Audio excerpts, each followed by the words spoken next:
The Marshall's Gilberts raids were tactical airstrikes and naval artillery attacks by United States Navy aircraft carrier and other warship forces against Imperial Japanese Navy garrisons in the Marshall and Gilbert Islands on 1 February 1942. The Japanese garrisons were under the overall command of Vice Admiral Shigeyoshi Inoue, commander of the 4th Fleet. Japanese aircraft in the islands belonged to the IJN's 24th Air Flotilla under Rear Admiral Eiji Gochu. The U.S. warship forces were under the overall command of Vice Admiral William Halsey, Jr. The raids were carried out by two separate U.S. carrier task forces. Aircraft from Task Force 17, commanded by Rear Admiral Frank Jack Fletcher and centered on the carrier US Yorktown, attacked Jalwat, Mille, and Macon Islands. The Yorktown aircraft inflicted moderate damage to the Japanese naval installations on the islands and destroyed 3 aircraft. 7 Yorktown aircraft were lost, as well as a float plane from one of TF-17's cruisers.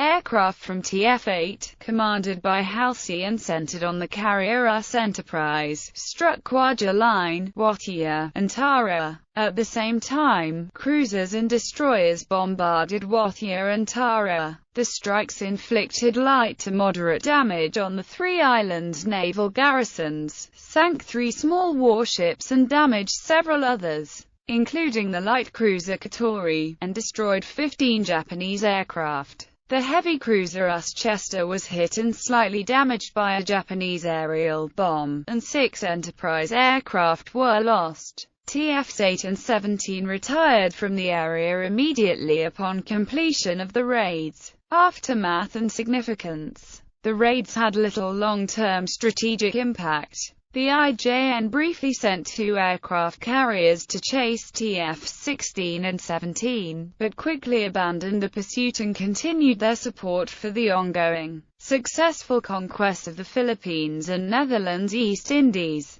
The raids, however, did help lift the morale of the U.S. Navy and American public, still reeling from the Pearl Harbor attack and loss of Wake Island. The raids also provided valuable experience in carrier air operations, which hardened the U.S. carrier groups for future combat against Japanese forces. For their part, the Japanese apparently did not realize that their concept of a perimeter defense using dispersed island garrisons had serious flaws in that the garrisons were too far apart to be sufficiently mutually supporting to prevent penetration by enemy carrier forces. The raids, along with the Doolittle raid in April 1942, helped convince the IJN's Combined Fleet Commander, Isoroku Yamamoto, that he needed to draw the American carriers into battle as soon as possible in order to destroy them. Yamamoto's plan to do so resulted in the Battle of Midway.